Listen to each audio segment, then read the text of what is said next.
Pagpalang araw mga kapatid, share ko lang ang gamit kong sa tattoo. Ito yung lagay ng tattoo ko, bali hinwalay-walay ko na yung mga ink tapos yung mga machine.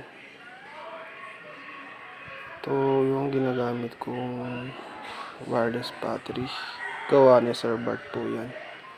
Meron po siyang FB, search nyo lang Bart.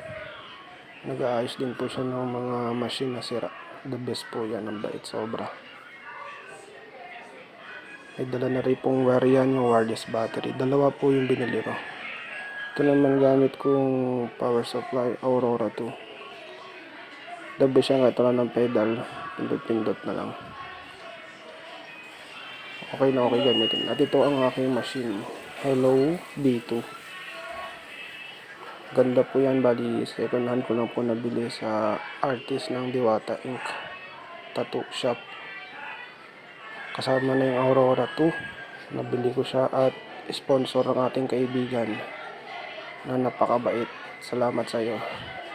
Meron akong, ayan si Sir Bart pala yung sticker niya. Meron ako isang machine na bili sa Shopee. Kaso, sobrang pangit. Isang araw ko lang nagamit, di na gumagana. Dito na lang meron tayong kaibigan na nakasponsor sa akin. Ayan, may ilaw din ako. Ayan, ito gamit kong stencil, bold bag bound. Ayan, gamit ko sa dice. Ito naman yung Allegory black white. Black pala yun. Made in USA. Yun po yung mga gamit kong ink. Yung may mga kulay ano po yun. Practice ink lang po yun. Hindi po pwede sa balat. Ginagamit ko po siya sa fake skin. Yan lang po yung Allegory black na ginagamit. Ayan po yung DIY na stencil ko po na ginawa. Para naman po sa fake skin po yan. DIY lang po yan. Okay din po siya sa balat. Yan po yung mga gamit ko. Basta yung mga ink po na may mga colored ayun po yung nakita nyo po yan para sa fake skin lang po yun. Yan, cartridge po. Yellow Dragon cartridge. Shopee ko lang nabili. Large ink cup.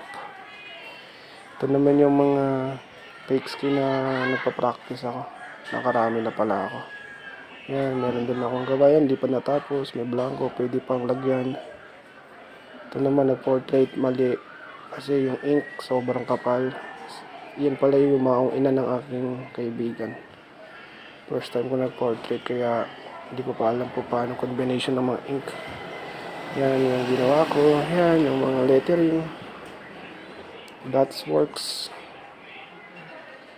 Yan mga, ayun pangit yung face skin yan, hindi pwede siya baliktara, manipis lang kasi. Yan yung mga circle lines, yan, papractice ako lagi. Realism na mata. Yan, mga flowers. Dami, nakarami na pala ako.